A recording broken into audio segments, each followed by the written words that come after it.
قل هذه سبيلي أدعو إلى الله. Assalamualaikum warahmatullahi wabarakatuh. Alhamdulillah kita ketemu lagi di channel pemberantas kemaksiatan kaum muslimin. Dan seperti biasa, sebelum kita masuk ke pembahasan, kami ingatkan untuk kaum muslimin yang belum subscribe ke channel ini, silahkan subscribe untuk mendapatkan notifikasi ketika ada video-video yang terbaru yang kita upload di channel ini. Dan untuk yang sudah subscribe, kami ucapkan jazakumullahu khairan katsira. Dan kaum muslimin, kali ini kita akan menyimak sebuah khutbah dari Al-Ustadz Yazid rahimahullah. Ini adalah khutbah Arafah terakhir, di mana rekaman khutbah Arafah terakhir dari beliau Ustadz Yazid rahimahullah ini beredar kaum muslimin.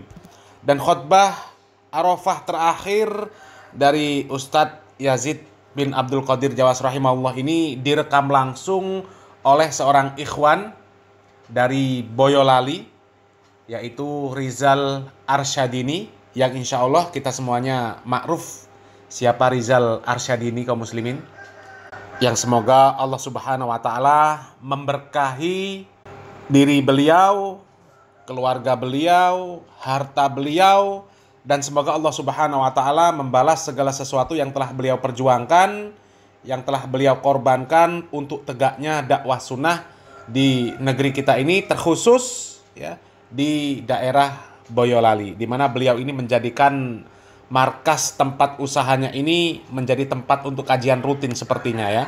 Karena kami melihat ada video-video yang sering diupload oleh beliau ya, video kegiatan dakwah di markas Borneo Flasher di Boyolali kaum muslimin ya. Dan kita tidak lupa juga untuk tetap mendoakan guru kita Al-Ustadz Yazid bin Abdul Qadir Jawas rahimahullah. Allahumma ighfir lahu warhamhu wa'afihi wa'fu anhu. Mudah-mudahan Allah Subhanahu wa Ta'ala menerima segala amal ibadah beliau, mengampuni dosa-dosa beliau ya. Dan juga kita ketahui kaum muslimin, di mana beliau Al-Ustadz Yazid bin Abdul Qadir Jawas ini ya, baru saja selesai melaksanakan ibadah haji. Dan mudah-mudahan insya Allah haji yang beliau laksanakan itu adalah haji yang mabrur, haji yang diterima oleh Allah Subhanahu wa Ta'ala, sehingga apa yang disebutkan oleh Rasulullah SAW di dalam sebuah hadis riwayat Bukhari dan Muslim ya, di mana Nabi Muhammad SAW mengatakan, siapa yang melakukan ibadah haji tidak berkata jorok dan tidak berbuat fasik, maka ia akan kembali sebagaimana pada hari dia dilahirkan oleh ibunya ya.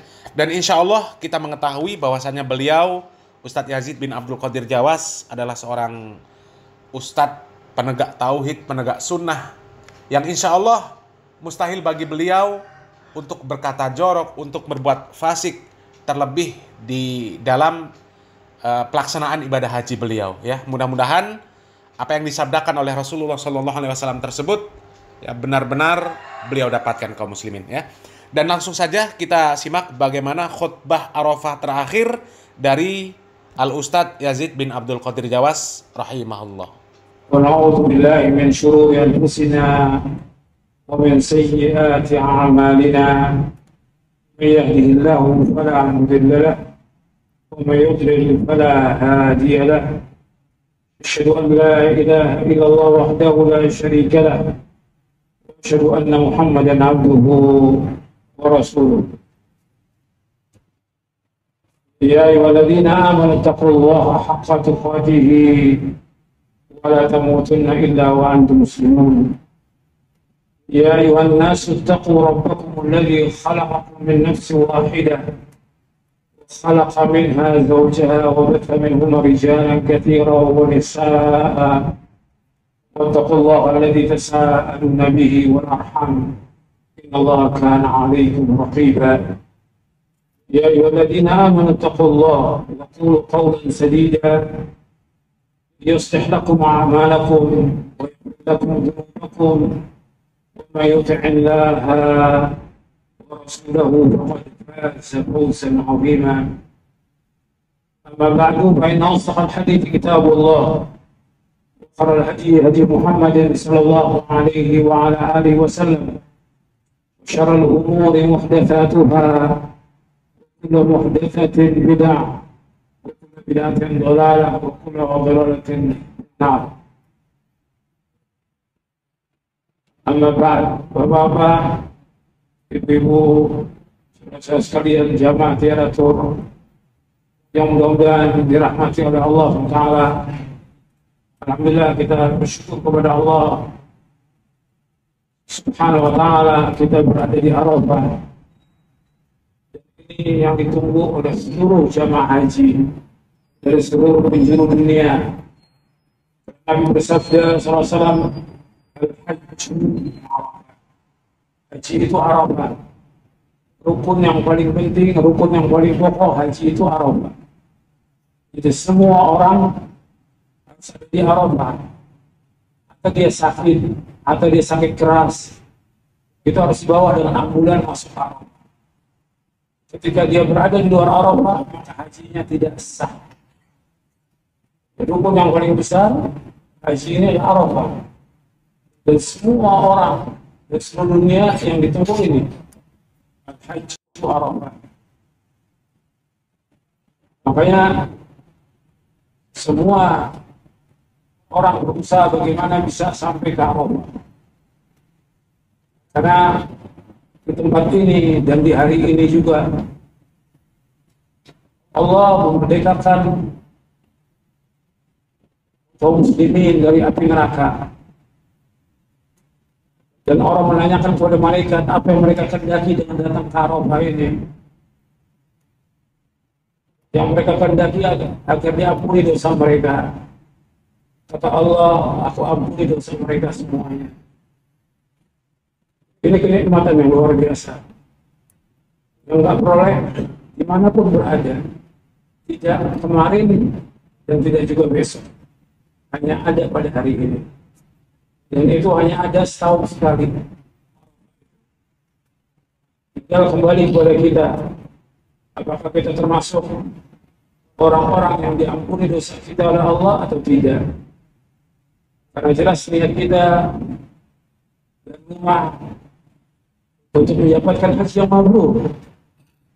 Dan puncak cita-cita seorang mukmin adalah surga. Al-Hajjul Mabrur Salahu jazaa'un illa jannah. Haji yang mabrur enggak ada balasan kecuali surga. Tujuan hidup seorang mukmin adalah surga. Enggak ada yang lain, bukan dunia. Dunia enggak ada arti apa-apa. Dunia lebih jelek daripada bangkai kambing. Bukan jabatan, bukan karir, bukan yang lainnya. Tapi yang dicari oleh orang beriman adalah surga. Bagaimana kita diampuni dosa-dosa kita oleh Allah, seperti surga, dijauhkan dari api neraka. Bapak Ibu, jemaah haji tiaratur yang mudah-mudahan dirahmati. Ada beberapa yang disampaikan oleh Rasulullah SAW. Baik itu ketika khutbah Arafah maupun ketika di Mina, dalam kesempatan yang lain. Saya akan memberikan kesimpulan dari beberapa yang Nabi sampaikan, baik itu dalam Arafah, ketika di Hajjatul Wada, maupun ketika di Mina, maupun di waktu yang lain yang pernah disampaikan oleh Rasulullah Sallallahu Alaihi Wasallam sebagai nasihat buat kita agar jadi bekal buat kita seumur hidup kita. Yang pertama yang harus kita ingat bahwa dakwah para nabi dan para rasul alaihi wassalatu wassalam semuanya mendakwakan dakwah tauhid. Dan Nabi selama 23 tahun mendakwakan dakwah tauhid. Dan ketika Nabi haji, bukan haji yang terakhir, yang pertama dan terakhir. Dikatakan Hajjatul Wada, haji perpisahan. Nabi haji yang pertama dan haji yang terakhir. Kemudian dakwah Nabi nggak pernah lepas daripada tauhid selama 23 tahun. Inti dari agama Islam adalah tauhid. Bagaimana kita mengesahkan Allah, bagaimana kita beribadah kepada Allah, bagaimana seluruh bentuk ibadah itu kita tujukan hanya kepada Allah. Inna salati wa nusuki wa mahyaya wa mamati lillahi rabbil alamin la syarika lahu wa bidzalika umirtu wa ana awwalul muslimin. Sesungguhnya salatku, ibadahku dan matiku garis itu bagi Allah, demikian aku perintah dan aku yang pertama Islam. Jadi yang pertama adalah tauhid. Tidak boleh ada perbuatan syirik. Allah tidak akan ridho kalau ada orang yang berbuat syirik. Karena seluruh langit dan bumi ini milik Allah. Semua milik Allah. Maka ketika kita mengucapkan talbiyah, labbaik Allahumma labbaik, labbaik la syarika laka labbaik, innal hamda wa ni'mata laka wal mulk la syarika lak. Aku penuhi panggilanmu ya Allah. Penuhi panggilanmu ya Allah. Sesungguhnya seluruh pujian, seluruh nikmat, seluruh kerajaan hanya milik Engkau ya Allah. Seluruh bagi Engkau ya Allah. Aku penuhi panggilanmu.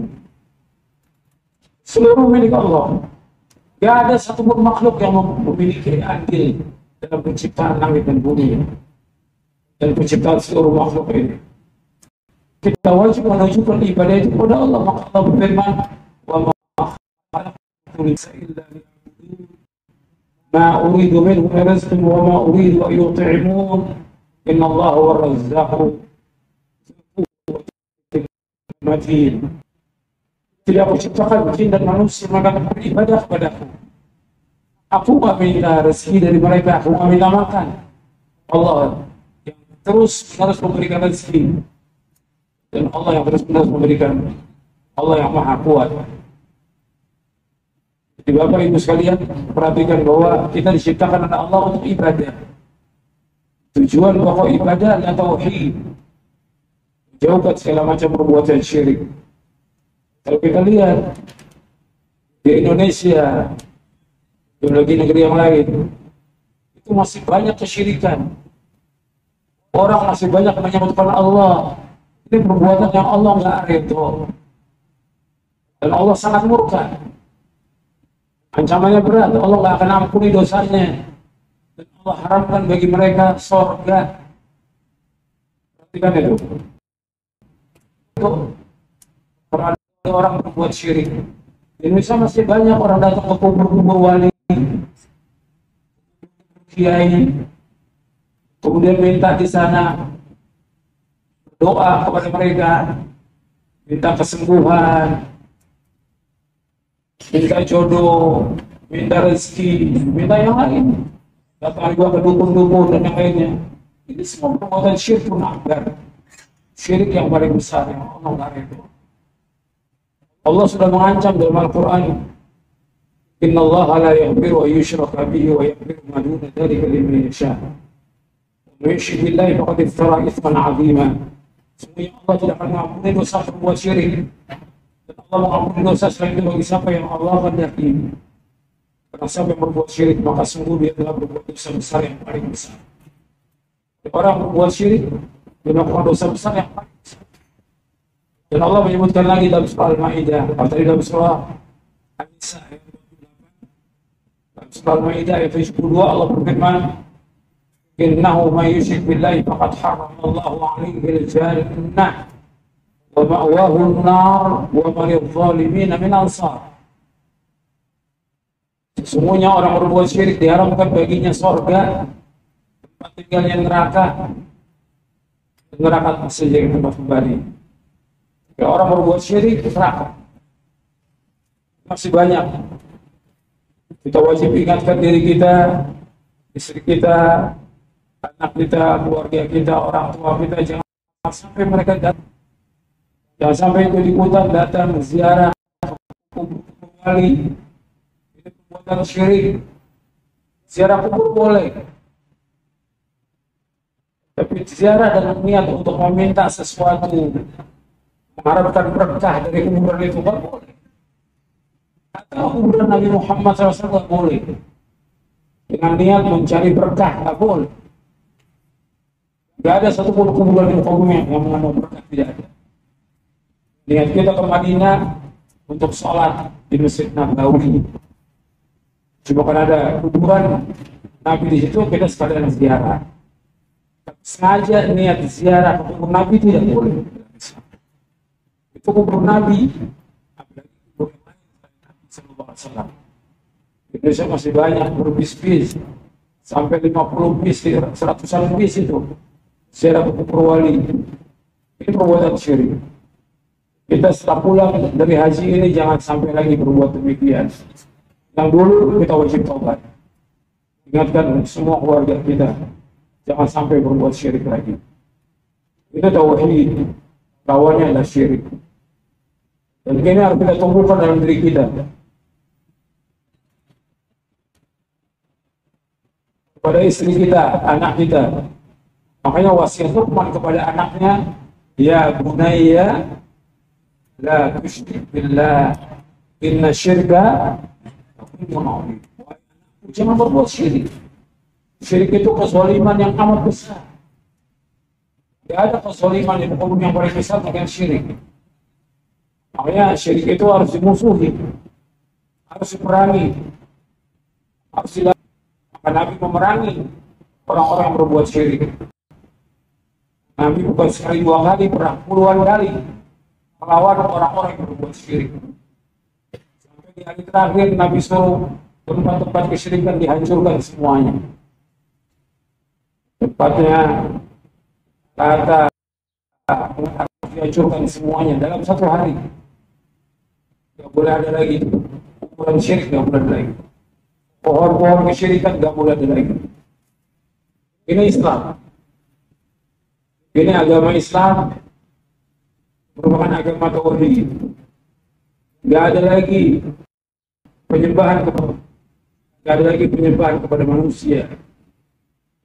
Makanya Nabi Muhammad SAW disuruh untuk mengajak orang-orang Nasrani dan Ahlul Kitab semuanya untuk beribadah kepada Allah. Allah berfirman dalam surah Ali Imran di ayat 64, "Qul ya ahlal kitab ta'alu ila kalimatin bainana wa bainakum alla na'budu illa Allah wa la nusyrika bihi syai'an wa la yattakhidha ba'duna ba'dan arbaba min dunillah wa in tawallaw faqulu ashhadu bi anna muslimun." Katakanlah wahai ahlul kitab, kembalilah kepada kalimat yang sama antara kami dengan kalian. Tidak boleh kita beribadah dengan hanya kepada Allah saja, dan tidak boleh kita menyebutkan Allah dengan sesuatu pun juga, dan tidak boleh sebagian kita menjadikan sebagian yang lain sebagai Tuhan selain Allah. Karena orang Nasrani menjadikan Tuhan, orang Yahudi menjadikan Uzair sebagai Tuhan. Tidak boleh lagi. Apabila kalian berpaling, saksikan bahwa kami orang Islam. Ini yang pertama, tanamkan dan terus tanamkan pada diri kita, keluarga kita, istri kita, anak kita, supaya mereka bertauhid kepada Allah, menjauhkan syirik. Ini yang pertama. Yang kedua, yang antum harus ingat bahwa Nabi Sallallahu Alaihi Wasallam sudah mengingatkan kita berkali-kali agar mengikuti beliau saja. Di muka bumi ini gak ada seorang manusia pun yang wajib kita ikut, melainkan cuma satu. Di muka bumi ini gak ada seorang manusia pun yang wajib kita ikut, melainkan cuma satu. Siapa? Nabi Muhammad SAW.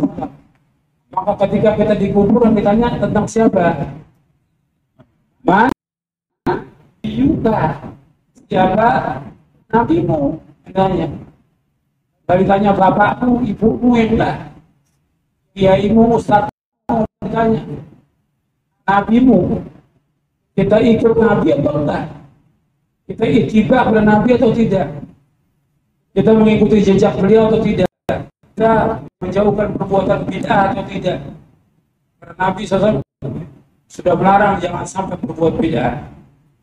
Nabi berkali-kali menyampaikan dalam khutbah, kullu bid'atin dalalah wa kullu dalalatin finnar. Setiap bid'ah sesat, setiap kesesatan tempatnya neraka. Masalah kecil, masalah bid'ah, masalah neraka. Makanya di sore hari, di hari ini, di hari Arafah, di sore hari, Allah turun dalam surah Al-Maidah, surah 5 ayat 3, Al-yawma akmaltu lakum dinakum wa atmamtu alaikum ni'mati wa raditu lakum al-Islam. Pada hari ini aku telah sempurnakan bagimu agamamu. Aku tak cukupkan nikmatku atasmu, dan aku ridho Islam menjadi agama bagimu. Maka tidak ada agama lagi kecuali agama yang dibawa oleh Nabi Muhammad SAW. Syariat kecuali syariat yang dibawa oleh Nabi Muhammad SAW. Tidak ada tarekat kecuali tarekat yang dibawa oleh Nabi Muhammad SAW. Itu dijelaskan oleh Al-Hafidz Ibnu Katsir dalam tafsirnya tentang ayat ini. Jadi jalan yang kita tempuh, ketemu dengan Rasulullah SAW, kita wajib ittiba. Jadi ini terus harus kita ingatkan. Makanya kita dimusuhin ketika kita menjelaskan tentang syirik, menjelaskan tentang tahrim. Kita dimusuhin karena yang paling tidak senang kepada dakwah ini itu iblis. Iblis membisikkan kepada wali-walinya. Jadi nggak mau kalau ada orang yang melarang perbuatan syirik, melarang perbuatan bid'ah, iblis nggak mau. Justru mereka pengen semua manusia bersama iblis masuk mana? Dan itu Allah sebutkan dalam beberapa ayat dalam Al-Quran. Makanya kita wajib untuk ittiba. Yang ketiga, Nabi selalu mengingatkan kepada kita untuk berpegang kepada Quran dan Sunnah.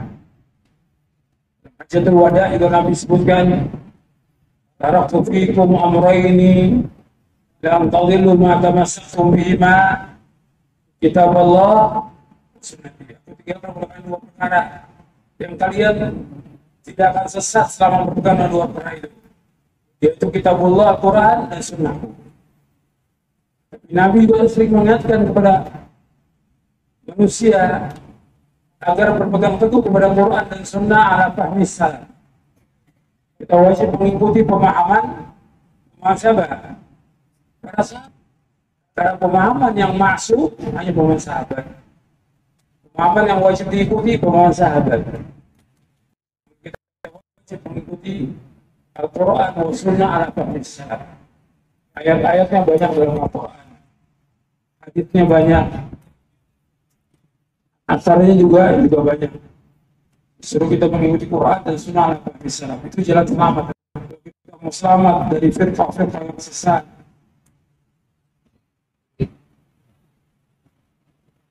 Golongan-golongan yang sesat, aliran yang sesat, yang ikut Quran dan Sunnah ala fahmi salaf.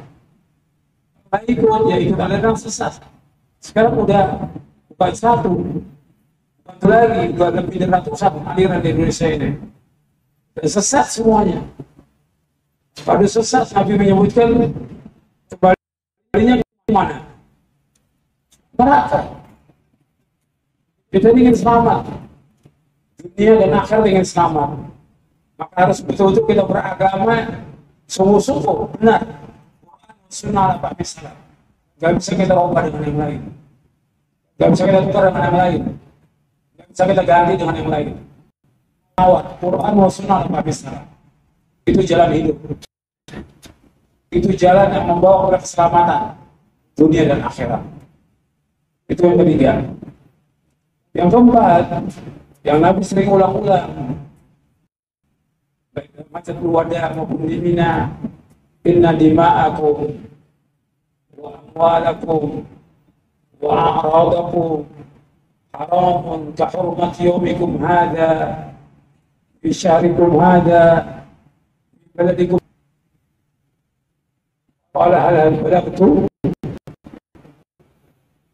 Kata Nabi, sesungguhnya darah kalian, harta kalian, dan kehormatan kalian haram bagi kalian. Sebagaimana haramnya hari ini, di negeri ini, di bulan ini. Jadi Bapak Ibu sekalian perhatikan tuh, tidak boleh ada pertumpahan darah, tidak boleh mengambil harta orang lain, dan tidak boleh merobek kehormatan orang lain. Apakah melaknat, memfitnah, itu nggak boleh. Termasuk dosa besar. Di tiga ini masalah berat ini. Nabi ulang berkali-kali. Darah. Karena orang yang membunuh seorang muslim berat hukumannya dan masuk neraka. Yang kedua, makan harta seorang muslim juga ancamannya neraka. Yang ketiga, yaitu merusak kehormatan seorang muslim, membicarakan aibnya, merusak kehormatannya, memfitnah, melaknat, dan yang lainnya. Itu semua nggak boleh Islam. Setelah kita di Arafah ini, kita jaga lagi. Jangan sampai kita berbuat dosa kepada saudara kita sendiri sama muslim. Dosa besar, dosa kecil. Kemudian yang selanjutnya yang kelima. Yang kelima, Nabi ingatkan kepada kaum laki-laki agar memberikan cara yang baik. Fastausu bin nisa'i khairan.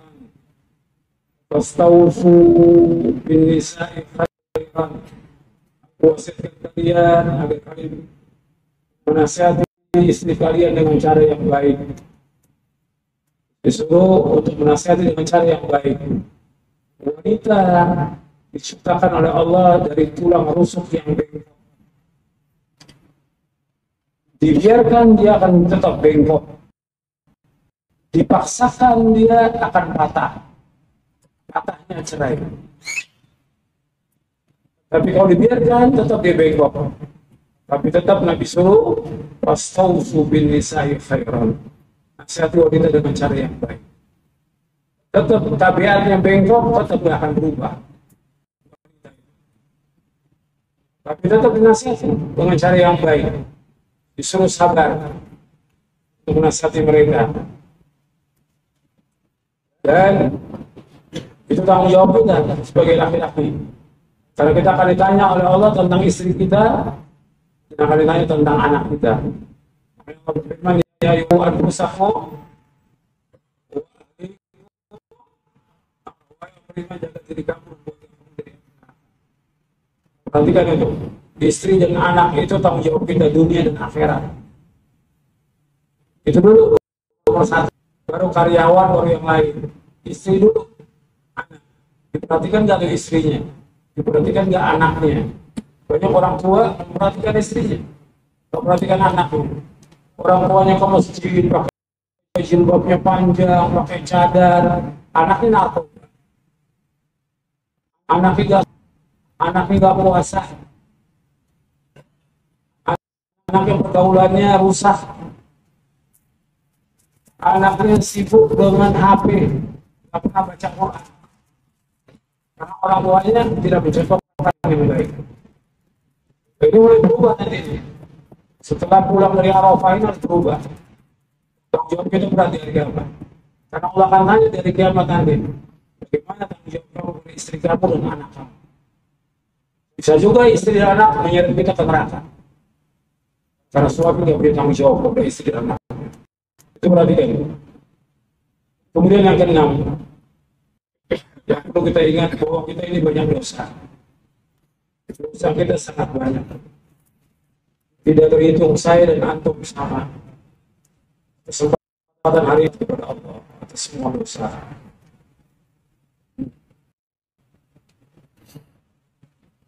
Diingat satu persatu. Dari mulai syirik kepada Allah, durhaka pada orang tua, berkata zur, berkata dusta, minum khamar, meninggalkan sholat, tidak pakai jilbab, melawan orang tua, durhaka pada suami. Itu ingat satu persatu dosa-dosa itu. Agar hari ini kita minta ampun kepada Allah. Agar kita keluar dari Arafah ini dalam kondisi dosa kita sudah diampuni oleh Allah Subhanahu wa Ta'ala. Kita minta kepada Allah, sebutkan semua dosa kita, kita menangis atas semua dosa kita, kita minta ampun kepada Allah. Bahwa kita ini hamba Allah yang banyak dosa. Karena kita kotor, banyak dosa yang tidak diterima oleh Allah. Sebab Allah berfirman, "Yauma la yanfa'u malun wa la banun illa man atallaha biqalbin salim."